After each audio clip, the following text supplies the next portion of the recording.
Man, I tell you what, this thing, the podcast thing, I guess, is what this thing is I'm talking about. But this thing is just like a muscle. If you don't work it out and you don't continuously train it, you kind of lose a little tone, right?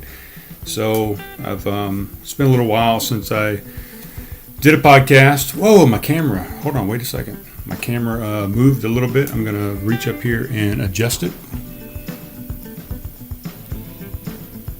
Oh. All right, stay right there. Stay right there. It keeps moving. I put it up on the table tonight. I got the tripod up here, and for some reason, I guess I bumped the table when I sat down, and the camera kind of skewed a little bit. Had it set up to kind of come down at a top angle, somewhat. I guess it's not a top angle, but a different angle than what I've been doing. So, yeah. So what's up, guys? How you doing? This is a Tuesday episode. I didn't do one last Friday. I left my computer at work at Homegrown Brewhouse, 117 South Main Street. And yeah, I didn't do one. I was going to recycle an episode. I didn't even do that. So I've been kind of slack. I apologize. Sometimes you just get busy, you know. Sometimes you just get busy, which kind of leads me into, let's just go into that real quick, and then I'll kind of get into what else I was talking about. But sometimes you just get busy. So this was a Dale's Zen Garden and Pub, thoughts from the Dale's Zen Garden that I posted last week. Let's see if I can find it here. I know I did something. Yeah. So here was my Dale's thoughts from the Zen Garden last week. I think this was last Tuesday. And then I didn't do a post on Friday like I should have done because I left my computer at work. What do you do? Sometimes life gets in the way, right? So here's what I said. Sometimes you have something planned and the plan goes to shit. All the hard work you had done to plan, all the restful nights you had worrying about how it might go, all the anxiety you had about making it so great, all the preparation. Sometimes plans just don't work out. People forget. They cancel. They just don't show. They disappoint you. You can't let it ruin your day. You have to move on and adjust and re-aim and make things happen, regardless of whether your plans was upended. Don't make the excuse not to do something just because your partner, other half, guest, whomever didn't show. Get shit done and move on. So that was my thoughts from last week. And, I left my computer. I couldn't do this podcast without a computer. My program was on here. Audacity is what I use to record audio. I could have done it without video. That's fine. But I didn't have the program I needed to do the audio. This computer over here is a piece of shit. I haven't even turned it on in forever because it just doesn't work. Doesn't work. I'll boot it up. It gets to the beginning screen. I hit the enter button. I type in my passcode. It starts booting up Windows, and then it just freezes. So I've tried to go in and just kind of reformat the hard drive and see if I can get things working again, but it doesn't work. So it's a piece of shit. So I had no computer. I cannot do this show without a computer. So I have the computer here tonight. I had a few things I was going to talk about, but I haven't been doing a lot of beer this month. I was supposed to be doing no beer for the month. I got upended a little bit, sidetracked with Veterans Day. Had a couple events that came about, and I said, you know what, screw it. I'm a grown adult. If I want to drink a couple fucking drinks, I'll drink it. It's not a big deal. If I don't make the whole month, sometimes you have a plan and you go with it, and sometimes you don't. Sometimes you, like I just said, you make adjustments, you reprogram, you re-aim, and you do something different. So had a couple events that I wanted to partake in. A Veterans Day event at Coastal Coffee Roasters, and then a wedding reception of sorts at Homegrown Brewhouse. And I partook. I think it's partook. Why do I always have trouble with words? I don't even know. There's so many different ways you can say things, and sometimes I say them the correct way, sometimes I say them the way I think they should be said, sometimes I say them the way they could be said both ways, I guess. I don't know. But I always have trouble with words sometimes. And I think it's funny. I giggle every time it happens. So I partook in a couple beverages at both of those events, and I have had some here and there since then. But the key thing is I've probably cut my drinking down to at least half, maybe even less than half than I would normally do in a month. So I'm a winner regardless. I've done what I wanted to do, which was decrease my alcohol consumption and kind of get back into some working out and some, I don't know, just trying to be a little bit healthier. Not that I think that beer or wine or even hard liquor sometimes is not beneficial in some ways, but in excess, all things can kind of be a little problematic. So just try to dial it back a little bit for the month of November. A lot of people do sober October, and I decided, why don't I do something in November? So that's what I did. What was I even going with that? I don't even know. Oh, you know what I wanted to do? Hold on just a second. I'm going to get a different book to put on the table here. I got my keto book right here, my keto magazine, but I had something else I wanted to put up to go along with the Big Thursday here that's on the screen right here. So hold on one second. Be right back.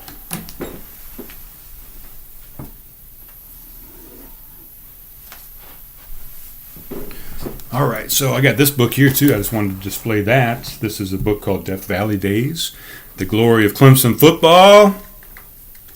Oh yeah, Clemson football. Clemson Tigers, buddy. Got my Clemson Tigers shirt on. Big Thursday poster up here from years back. This was October 22nd, 1959. The price for the program was $1. I don't know what the programs are anymore. I don't go to any of the games. Haven't been to the games up there in Death Valley in quite some time.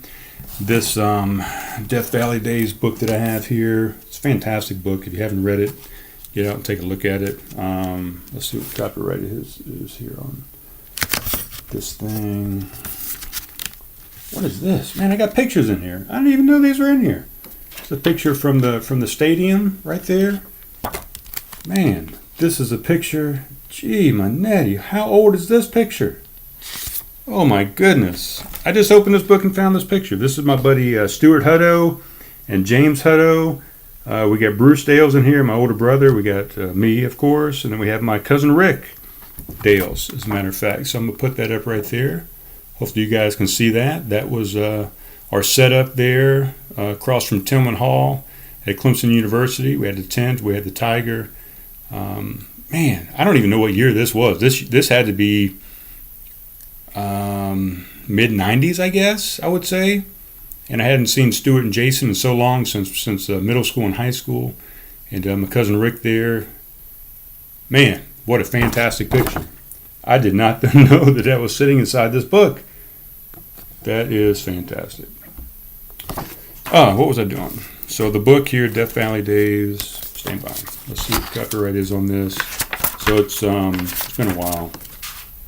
This has definitely been a lot more has happened since this book. Yeah, this was 1991, so copyright 1991. This is early days, back really before Florida State joined the ACC and just kind of started dominating there. We were the dominant force back in these days, and then Florida State kind of joined, and we had some bad years. They were Florida State kind of won the ACC forever and ever and ever with the Bobby Bowden years, and now we're dominating again. So I guess what I wanted to get into, first off, I wanted to wish everybody a happy holidays and happy Thanksgiving coming up here on Thursday. This podcast will be out tomorrow morning, which will be Tuesday, a couple of days before Thanksgiving there. So I wanted to wish everybody happy Thanksgiving, happy holidays.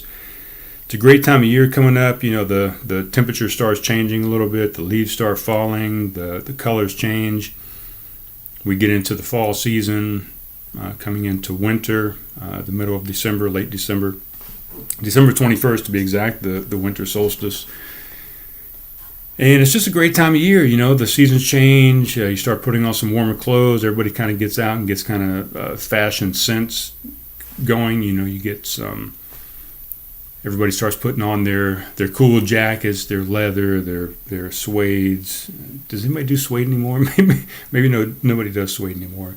The denim's kind of coming back, everybody gets their scarves out, you got 2-3 scarves going on. Your jeans, maybe some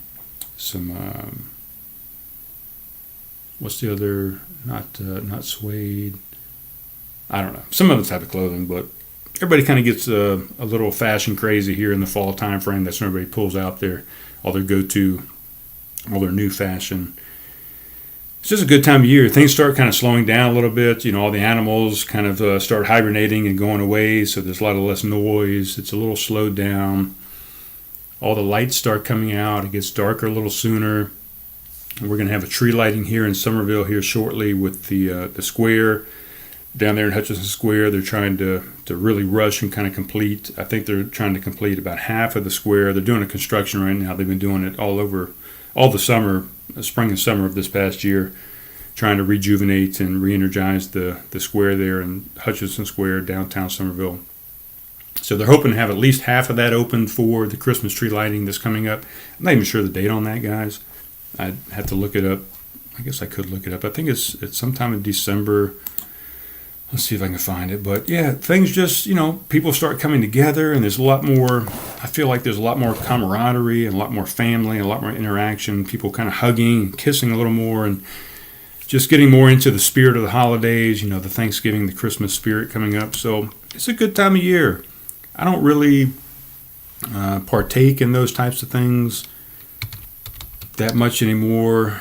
What am I looking up here? Christmas tree lighting, Somerville. I really wish I had a producer in here, guys, that could look up all this stuff for me. So right now I'm producer, I'm director, I'm writer, I'm the actor, I guess, in this podcast. I'm doing all the work. I'm doing all the audio, the video. I'm the engineer, everything. So I really wish I had a guy or girl in here that could do something and help me out a little bit, but I don't. So I'm doing all the stuff. So let's see the events. Annual Christmas tree lighting sponsored by the Flowertown Garden Club and the Somerville Dream. Town of Somerville Dream be held on Tuesday, November 27th. Holy crap, what is the date?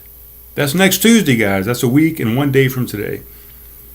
It'll be at 6:15 p.m. in front of the Somerville Town Hall. So if you're in town, if you're local here, or if you're in Charleston, somewhere on the peninsula in the Low Country, get out at 6:15 on Tuesday, November 27th. We sold a bunch of seats over there at Homegrown Brew House. 12 seats, I think. Front row seats for the Christmas parade and the tree lighting. I think that's on the same day. I don't even fucking know. And I work there. But I think that's all on the same day. Let's see what it says here. Dignitaries and special guest performers will be on hand to delight and entertain us with traditional Christmas music. The wonderful event brings thousands of people together to bring the holiday season with festive music, and the sounds and joys of thousands of twinkling lights are turned on. Stay tuned for details of the music groups who will be performing and the food trucks and entertainment on Little Maine after the lights are turned on. Many of our shops and restaurants will be open later, so you can stay downtown, linger a little longer, grab a drink and a bite to eat, and enjoy the evening. There you go. That's at 218 South Main Street. We're at 117 South Main Street, Homegrown Brew House. Come out and enjoy the festivities next Tuesday. I don't think I'm working that day. That'll be Caleb Taylor over there. But what else was I getting at? So that's the tree lighting. Let me go back to my notes here. Yeah. But, the holidays were always a good time growing up for me. I don't remember much about when my first 7 years or so, that was in Glen Terrace over there, way down in North Charleston. We moved to Pepper Hill, I think around, I want to say 1979. I'm not positive on that. I didn't fact check that with my mom. She's the fact checker over there. But I want to say 1979 is when I moved to Pepper Hill. And man, I just had some of the best times of my life as far as holidays go in Pepper Hill, South Carolina. They were off of Ashley Phosphate Road in North Charleston. Thanksgiving, we had some Thanksgivings there at the house in Pepper Hill. I think we had some there at my grandparents' house, my mom's parents, which was right around the corner. I mean, literally, we'd go up two streets, you'd take a left, and you'd run right into the house, basically, once you go down. So maybe a quarter mile away from where we lived, we'd have maybe some Thanksgivings over there. But the ones that I remember most were up at my dad's parents' house, which was up in Richland County there in Columbia. we do that quite often and have just a big family get together. My great grandmother would be there, my Grandma Stork, my grandparents, Grandma and Granddaddy Dales, all the cousins would show up, my aunts and uncles. And we just have a huge gathering there at the Dales house in Columbia. And it was fantastic. There was always staple foods that we still do to this day. We're going to have a gathering over at my younger brother Kevin's house this Thursday. There's always some staples that we've done for decades. My entire life I can remember staples, whether it be just turkey, whether it be spiral ham, maple glazed spiral ham of some sort. We would always have my great-grandmother's potato salad recipe. We always have deviled eggs. There's a macaroni and cheese recipe that's very fabulous, and then we sometimes have, a lot of times, would have some pulled pork barbecue with some, mustard-based mustard sauce. Sometimes we do some cookout and have our Dale's barbecue chicken recipe, where we would cook some barbecue chicken on the grill and use a special recipe that has been handed down from many generations as well. Lots of great stuff. I think the cranberry sauce was always out of a can. Just one of those logs of gelatin cranberry sauce. I was not a big fan of that. Let's see what else we'd have. Pumpkin pie. We'd have chocolate pies. We'd have cherry pies, apple pies, all kind of pies. Any pie you could imagine. Always homemade. And just fantastic times. The get-togethers we would have was almost like a family reunion of sorts every Thursday. Thanksgiving in November. What is that? The third Thursday? I don't know if it always falls on the same week. I don't know. I don't keep track of this stuff, to be honest, anymore. Now that my kids are grown, they're out of the house. I don't keep track of all these holidays and things. They just don't mean as much to me as they used to when I was growing up, and then of course when I had kids, they meant a lot more. But we did that ever since I was 7 or 8 years old. I can remember these holidays and these get-togethers for Thanksgiving and Christmas, and it was always just a special time in my life. I loved it. It was fantastic. And then passed that on to my kids, and my brother Bruce passed that on to his two girls. My two boys and Bruce's two girls kind of grew up in the same time frame. They were all a year apart. Right now they are 23, 24, 25, and 26, I believe. All four of them. So we always had a special kind of bond together with those guys, with our kids. And yeah, there's some grandkids at the moment, actually on Bruce's side of the family over there, but all those guys are out in Texas. So I don't think we're going to have the pleasure of having their company here this year for the Thanksgiving festivities, but hopefully we can continue to pass those down generation to generation and have many more get-togethers to come. But this Thursday I'm just kind of rambling. I feel like I'm not even making any sense right now, guys, to be honest with you, but that's what I said at the beginning was practice makes perfect, right? And I just haven't practiced in a while, so I feel like I'm kind of off my game as far as speaking goes. But the holidays are upon us, is all I'm trying to say. And it's a good time of year. You know what? I said I wasn't drinking much, but I'm going to open a beer because I just feel like drinking a beer. It's holiday week right now. It is a Monday night that I'm doing this recording. I have this beer right here. This is a Boojum Brewing Company beer. It's called Balsam Brown Ale. So let's take a look and see what this is all about. Boojum Brewing Company is out of Waynesville, North Carolina. They're a microbrewery. Doesn't give me much more information here. I'm not sure exactly when they started. They've got 28,000 plus ratings. 129 beers is listed on here. Oh, here we go. Added August 28th, 2014. So they've been out there about 4+ years. 1,500 people or so like this brewery. So they're doing good stuff up there. I don't know if I've had this beer or not. Let's take a look. No, it says I have not had this beer. So this is it's a brown ale. It's an English brown ale, Balsam brown ale. It's 5% ABV, 22 IBUs. Average rating is 3.67. That's a good average rating. It's not fantastic. You want to try and get 4 plus, I guess. I don't know if that's what you want to try and get, but I think you want to try and get 3.5 or better, really. Is what you want to try and do. This beer was added October 12th, 2014, so a couple of months after they opened, they brewed this beer. It's a welcome companion. This beautiful brown ale is flavorful, approachable, and easygoing. A little bit of roast and a little bit of toast with a nutty caramel flavor and a smooth, light finish. Makes you want to gather around and crack one open. So I should maybe save it for Thanksgiving, but you know what? This is going to be an early Thanksgiving present to Brian Dales right here. So we're going to pour it. Got a Commonhouse Aleworks glass, and the reason I have that glass, and I chose that glass, it's a little carbonated, which is okay, but I just wish I would have known that ahead of time, and I wouldn't have poured it as heavily as I did. So here we go. Commonhouse Aleworks glass. I've got it poured to about the 8-ounce mark right now. We'll let that settle down for a second. We're going to put this on this coaster just in case it leaked a little bit. I don't want to get it on the table. I just cleaned this table off not too long ago in preparation for a podcast I got coming up. I don't even know what I was saying now. Goodness gracious. What was I saying? Anyway, let's taste this beer. Balsam Brown Ale.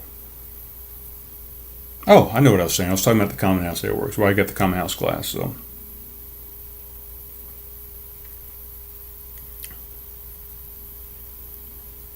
it's not a bad brown ale. I mean, I could see the 3.67 rating. I would probably give it about the same.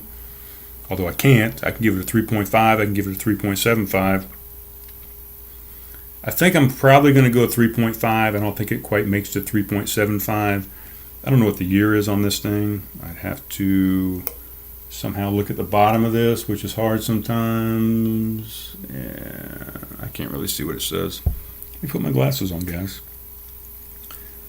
These are my glasses. If you haven't seen them, maybe you have. Let's see if I can figure out what this thing says. I think it says June 2018. I think that's what it says. So, might have been a little better, fresher. I don't know. Sometimes browns and porters and stouts, they age pretty well. They don't drop off much. It's okay. I mean, it's really nice. It's really good, actually. But I've had better brown ales. It's a little light, a little thin, maybe. I would look for a little more body in a brown ale. That's what I would say. It's a little thin. I want a little more thickness to it, a little more body, a little more flavor. Just a little watered down tasting, I guess. So, but it's good for what it is. I would drink another one, probably. So there you go. Oh, and the reason I put it in a Commonhouse Aleworks glass is I drank a Commonhouse Aleworks beer that was made specifically for mellow mushroom today. It's called a Fungi. I think it's just called Fungi. It's called Smashing Fungi is what it's called. Let me look that up, make sure I'm right. I think it's called Smashing Fungi. Made specifically for Mellow Mushroom Pizza Company. Smashing Fungi. There you go. Commonhouse Aleworks. So I drank that earlier, so I decided I'd put this in a Commonhouse Aleworks glass so I could talk about it. This American Pale Ale was brewed exclusively for the Mellow Mushroom Restaurant Group. The single malt, it's a Pilsner malt, and single hop, Centennial hops, is bright and fragrant with lots of lemon lime citrus flavor. Flavors: fresh cut lime, bright lemon, and green pine needle. And I'd agree. I thought it was pretty good. It's got it's a 5.5% ABV, 35 IBUs, and it's only got a 3.53 average rating, but I would give it a 3.75 for sure. For sure. And it doesn't look like any of my friends have drank it. Let's see, unique total. Nope. But I liked it. I thought it was very good. Thought it was very well balanced. Commonhouse does a great job on the pale ales and the IPAs over there, so they're doing it. Camera's still going. Excuse me. Let's talk about Big Thursday since I got that up. So we talked about Death Valley Days, Clemson football, got the Clemson shirt on. Well, guess what? It's football rivalry week this weekend, and that's why I'm wearing the shirt. That's why I got the book. That's why I got this up here. I need to get a Clemson sticker on my glass here. I got a Craft Conversation sticker, but so let's talk about this. It's rivalry weekend, which means that Clemson University and South Carolina University are going to play this weekend. It's the Clemson-South Carolina rivalry, also called the Carolina-Clemson rivalry. You know, it's a battle of whose name should be in front there. It's an American collegiate athletic rivalry between the University of South Carolina Gamecocks and the Clemson University Tigers. Since 2015, the two also compete in the Palmetto Series, which is an athletic head-to-head competition between both schools, not just in football, but also more than a dozen competitions throughout each school year. Both institutions are public universities supported by the state of South Carolina, and their campuses are separated by only 132 miles. USC and Clemson have been bitter rivals since 1896, and a heated that might have been a Freudian slip, right? And a heated rivalry continues to this day for a variety of reasons, including the historic tensions regarding their respective charters and the passion surrounding their athletic programs. Much like the Alabama-Auburn rivalry, the Kentucky-Louisville rivalry, and the North Carolina State rivalry, the Clemson-South Carolina rivalry is an in-state collegiate rivalry. This is one of a handful of rivalries where the teams are in different premier conferences. South Carolina is in the Southeastern Conference, and Clemson is in the ACC, or Atlantic Coast Conference. Since 1960, the game has been held in late November, usually on Thanksgiving weekend. In 2014, the annual football game between the two schools was officially dubbed the Palmetto Bowl. So this rivalry's been going on for a long time, guys. I don't think it's the longest running rivalry. I'd have to look that up. Let's see what that is. Real quick. Let's see where we stand here. The longest. Where's my producer? Where's my intern? The longest running college football rivalry. Let's see. Oldest annual matchup is between two small institutions located in Pennsylvania. Lehigh University, located in Bethlehem, and Lafayette College, located in Easton, have met every year but one since 1884, making it the oldest rivalry in any division of college football. So there you go. We're pretty close. I mean, that's 1884. We're like a little over 10 years after that. So let's see what's going on in the football series here. It's going to be a little long-winded here, but I'm going to run through it. Unlike most major college rivalries, the Carolina-Clemson rivalry did not start innocently, and because of competitive collegiate sports, the deep-seated bitterness began between the two schools long before Clemson received its charter and became a college. The two institutions were founded 88 years apart, South Carolina College in 1801 and Clemson Agricultural College in 1889. Man, that is a big difference, isn't it? I gotta decrease my font here because it's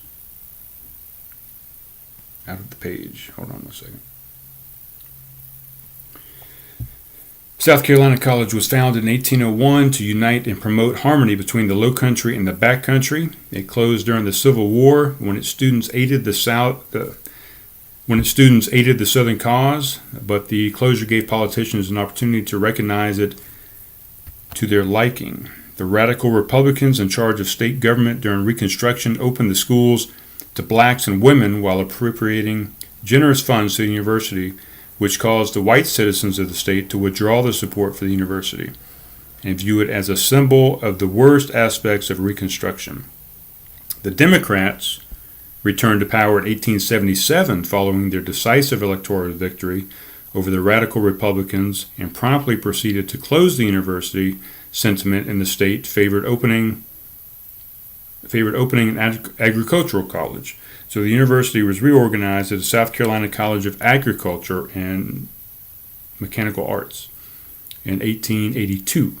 The college was renamed to its antebellum name, South Carolina College, which infuriated the farmers who felt that the politicians had frustrated the will of the people by de-emphasizing agricultural education. Even though the school still remained the Department of Agriculture. Why can't I say that word?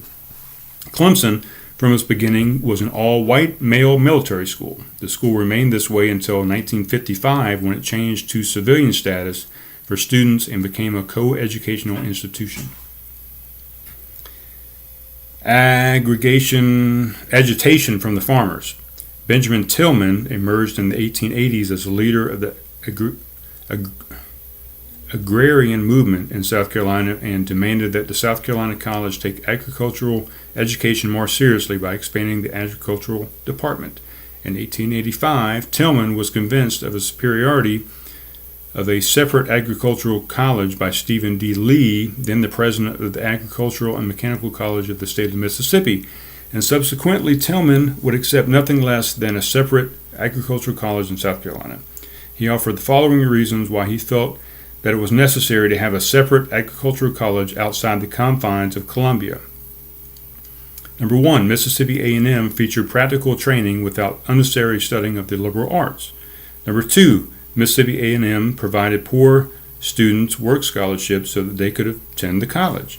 Number three, there were too few students who studied agriculture at the college to justify an agricultural college there. Number four, the college was a place for sons of lawyers and of the well-to-do who sneered at the agricultural students as if they were hayseeds. Number five, the students at the college lived a life of luxury as compared with the sweat and toil endured by students of Mississippi A&M. Number six, there was not enough farm land near the college to allow for proper agricultural study. The conservatives who held the reins of power in South Carolina from 1877 to 1890 replied to each point made by Tillman, which, if you recalled, the picture that I showed you of all of us standing there was across from Tillman Hall there at Clemson, so they actually named a hall after Tillman. So here's what the conservatives said in reply. Number one, the most advanced agricultural education research was being conducted at the University of California and at Cornell University, both of which combined agricultural colleges with liberal arts colleges. Additionally, a separate agriculture college would be more expensive and result in an inferior product. Number two, the work scholarships attracted the lowest quality of students who only cared about obtaining a college degree, not about an education in agriculture or mechanical studies. Furthermore, there was little advantage of attending a college only to pitch manure and grub stumps. Okay. Number three, the constant attacks by Tillman on the college caused many to doubt whether state support for the institution would continue. As a result, the enrollment numbers were not impressive, although the numbers of students taking agriculture and mechanical classes increased from 37 to 1,887. Oh, I'm sorry. No, that's the wrong numbers. Although the numbers of students taking agriculture and mechanical classes increased from 34 in 1887 to 83 in 1889. So over 2 years, more than doubled.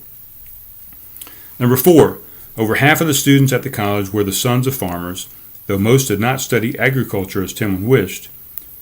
John McLaren McBride, president of the college, correctly predicted that most students of an agriculture college would not go back to work the farm after graduation. Number five, while some students at the college were the sons of well-to-do, the majority were poor. And number six, the college farm added 100 acres in 1987, just 1 mile from the campus. Now, it's all very confusing here. Clemson's will. Tillman was bolstered in 1886 when Thomas Green Clemson agreed to will his Fort Hill estate for the establishment of an agricultural college. Yet, Tillman did not want to wait until Clemson died to start a separate agricultural college, so he pushed the General Assembly to use the Morrill funds, and Hatch funds for that purpose. Instead, the legislature gave those funds to the South Carolina College in 1887, which would use them along with the greater state appropriation to reorganize itself as a second University of South Carolina and to also greatly expand the agricultural department. After this victory for South Carolina, In January 1888, Tillman wrote a letter to the News and Courier that he was retiring from public life. It was less than 90 days when Tillman reemerged on the scene upon the death of Thomas Green Clemson in April 1888. Tillman advocated that the state accept the gift by Clemson, but the conservatives in power opposed the move, and an all-out war for the power in the state commenced. The opening salvo was fired by... Good Lord, it's just too much, man. Go to Wikipedia. This thing just goes on forever. Let's see. Football, that's what we're talking about. The annual Carolina-Clemson football game, sometimes dubbed the Battle of the Palmetto State, and known officially since 2014 as the Palmetto Bowl, from the state's nickname, is the longest uninterrupted series in the South and the second longest uninterrupted NCAA Division I FBS series in the country. The series dates back to 1896 and has been renewed every year since 1909, 107 consecutive games. The universities maintain college football stadiums in excess of 80,000 seats each, placing both in the top 20 in the United States. Although the series has been interrupted 7 times since its inception, it is uninterrupted since 1909, making it the second longest continuous rivalry in FBS Division I college football. After only Minnesota-Wisconsin, uninterrupted since 1907, from 1996 to 1959, the Clemson-South Carolina game was played in Columbia and referred to as Big Thursday since 1960. The game has alternated between both teams' home stadiums, South Carolina's Williams-Brice Stadium and Clemson's Memorial Stadium, as a regular season finale. Clemson holds a 69-42 four-ties lead in the series. Clemson holds a 41-29-2 advantage in the modern era, post-World War II, and Clemson leads the series 11-7 in the 21st century. Clemson has more wins against USC than any other program has, and Carolina is second behind Georgia Tech in most wins against Clemson. Every year, each school emerges in a rivalry. Every year, each school emerges in a ritual involving the other team's mascot. South Carolina holds the Tiger Burn, and Clemson holds a mock funeral of Cocky. After several students, 6 from South Carolina and 1 from Clemson, died in the Ocean Isle Beach House fire in 2007, the Cocky funeral was canceled, and the Tiger Burn was changed to the Tiger Teardown for that year. There we go. I'm not going to go into anything else here. If you want to learn more about it, go to Wikipedia.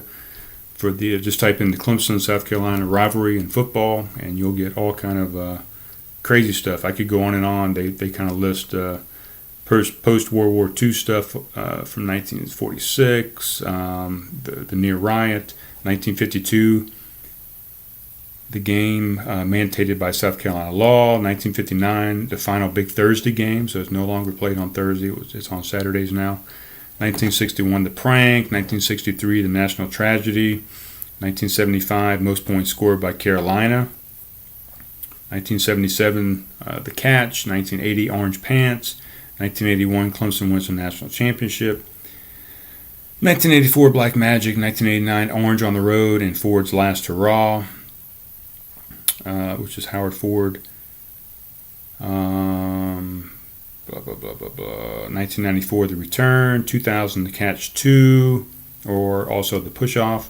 2001, the bicentennial win. 2003, most points scored by Clemson. 2004, the brawl. 2005, a quarterback wins 4. 2006, kickers make the difference. 2007, last second victory. 2013, highest ranked meeting. 2017, the last meeting. And when I look at the game results here, it's really just a bunch of orange guys. Let's be honest. If we're looking, I mean, you heard the numbers earlier, but there's a lot of orange going on there. I mean, there's some black. I give them credit, but there's a lot of orange. Clemson dominates the series. That's just a fact. It's just a fact, guys. And I'm just stating facts over here. So enough of that. This is probably going to be called, I guess, the Big Thursday episode, maybe. I don't know. So, what else, guys? Let me take a little sip of this beer.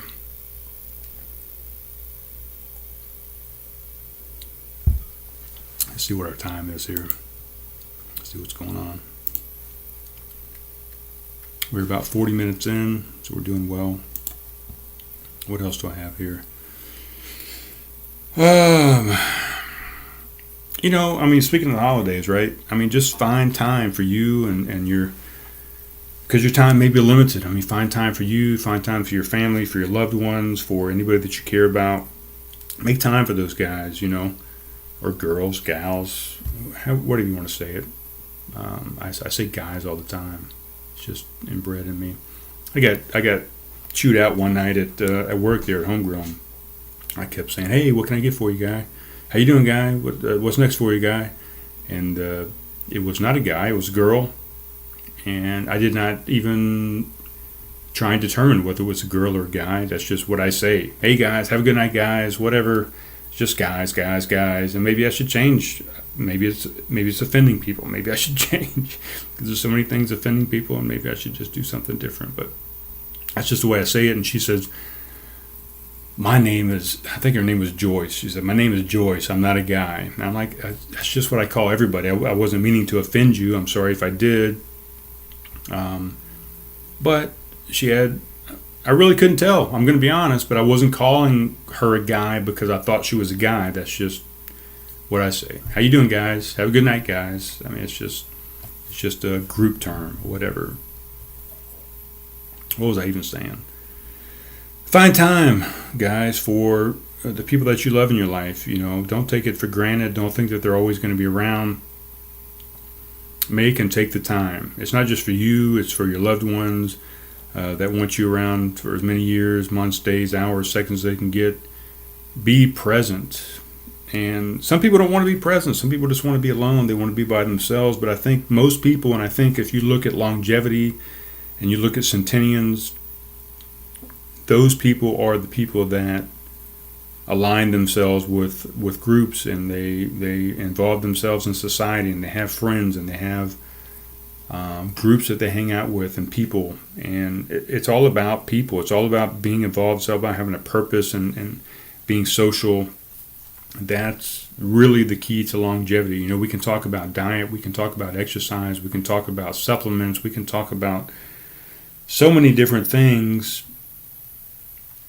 that make you live a longer life, but I think the key to it is people and being involved in a society. We're all on this earth together. We all need to just get along. We all need to talk and have fun and do things together, I think. And take advantage of that. The people that you love, the people that you find dear are not going to be around. Your parents, whether it be your parents, your friends, your siblings, your loved one, your significant other, your wife, your husband. They're not going to be around forever. I don't even know what the word was I just said there. They're not going to be around forever. So love them, hug them. Theo Vaughn, I was listening to his podcast today, and he said, do the hug rodeo, which is, hug somebody that doesn't like to be hugged and try and hold on for 8 seconds. And I thought that was hilarious. So do the hug rodeo with people that you love, and, give them a hug, give them a kiss, love them, hold on to them. Because one day they're going to be gone, My dad here recently, he lost his dog of I think 14 years, maybe it was 15 years. His best buddy. He lost 2 of his longtime friends, coworkers.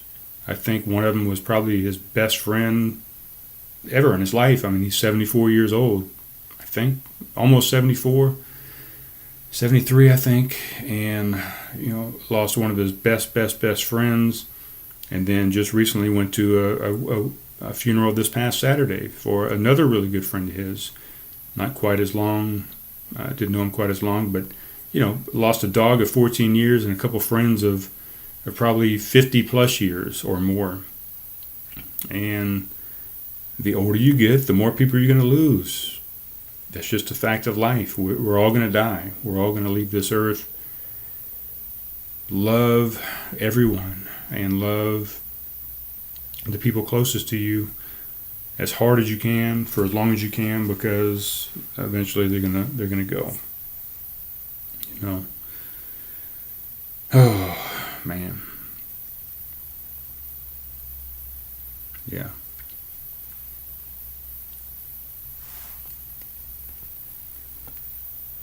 Love them all, and especially this time of year, but don't make it just about the holidays. Love people all year long, I don't know. Just makes me sad thinking about how my dad might be feeling, during these holidays after losing, those three things in his life. So kind of sucks.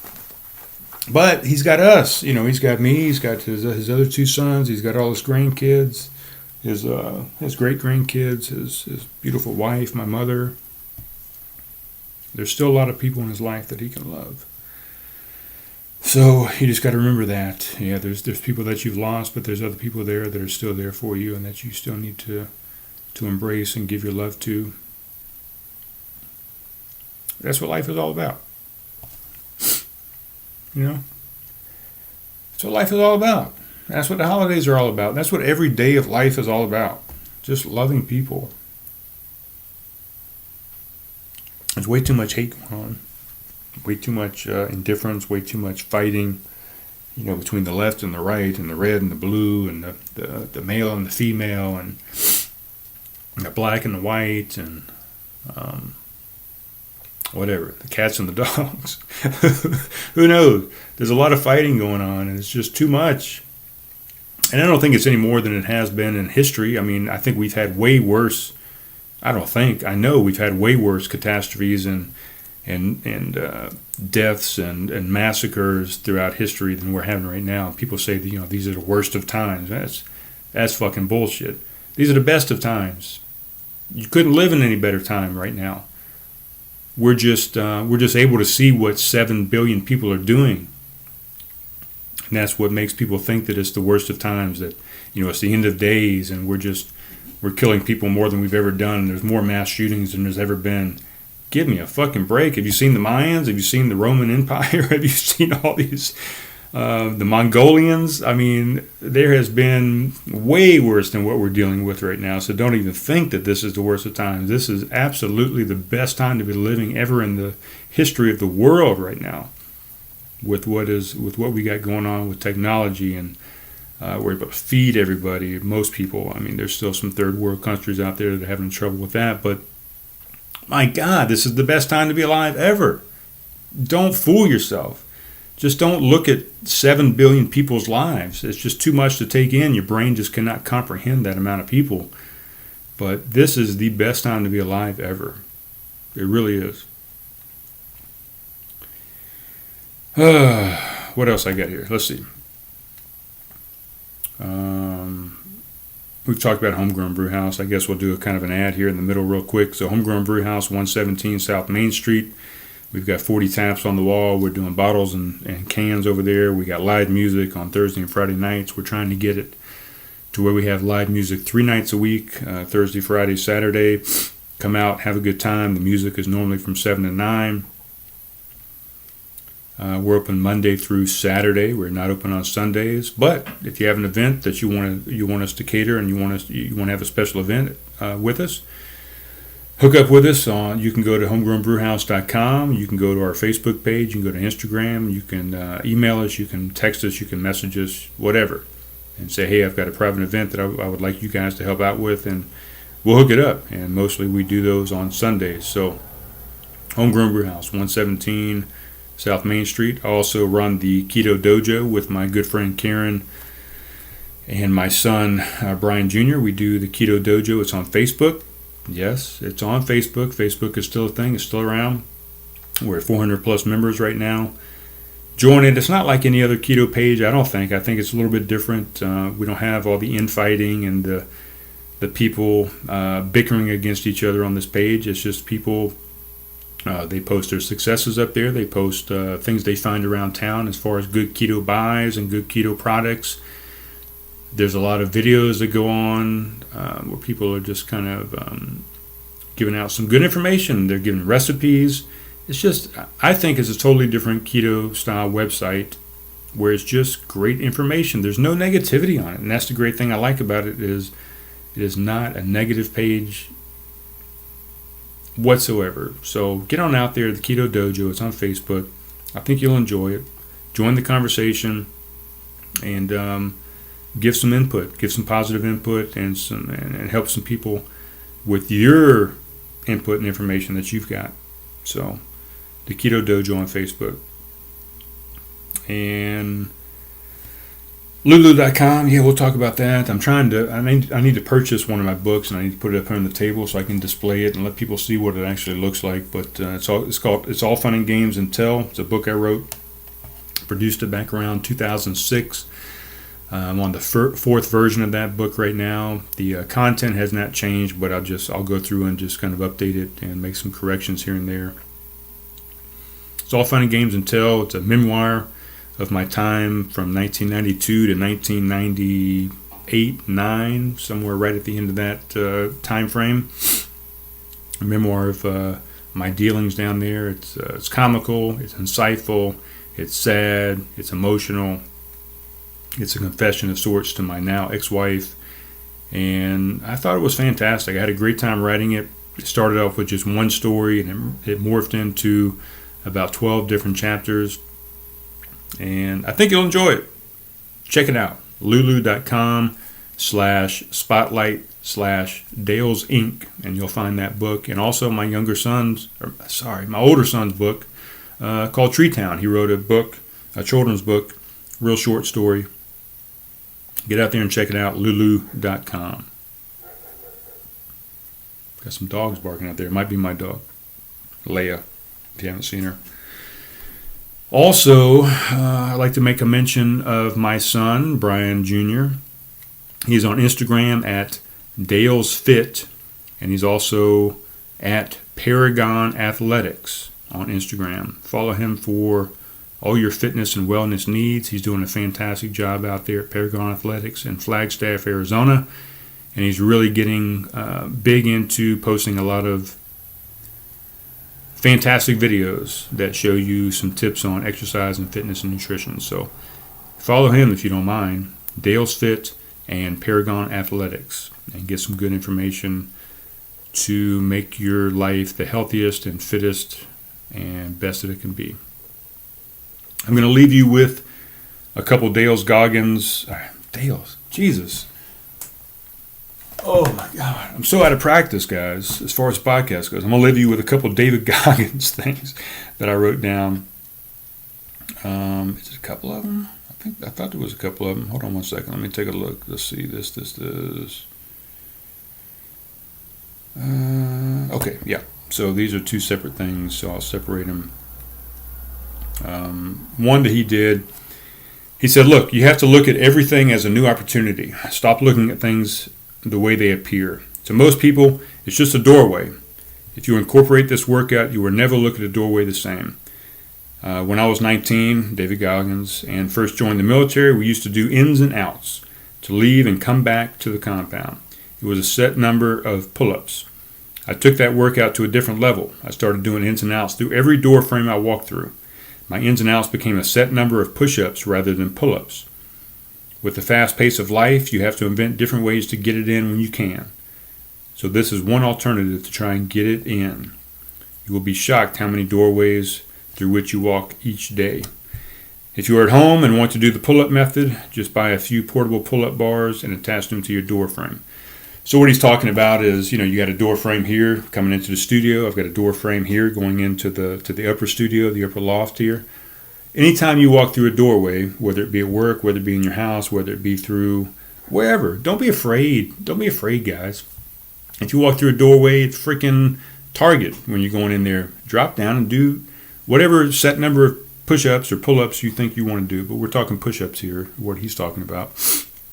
You walk through a doorway and set yourself a number in your head and say, okay, when I walk through a doorway, and if you walk through a lot of doorways during the day, maybe you want to decrease that number. If you walk through a few of them, maybe you want to increase that number. But say, okay, I'm going to do 5 push-ups. You walk through a doorway, going into Target, drop down and do 5 push-ups. Don't give a shit about what everybody else is thinking. All those other patrons in there that are looking at you weird, like, what the hell is this fucker doing push-ups on the ground? Just do them. And maybe you'll inspire somebody else to get active, and somebody else to increase their fitness, and somebody else to not be afraid of what other people think of them. Drop down and do 5 push-ups. On your way back out of the store, drop down and do 5 more. And again, don't give a fuck about what everybody's thinking about what you're doing. Just do it and be your own self. And that's going to help callous your mind, for one. That's going to help make you not care about what other people think about you, and you're going to do your own thing and live your own life. And it's also going to increase your fitness. It's going to increase your heart rate. It's going to increase your muscle capacity. You're doing body weight exercises. Do it. And you don't have to do push-ups. If you're not great at push-ups, when you walk through that door, drop down and do 5 body weight squats. Drop down and do 5 lunges, on each leg.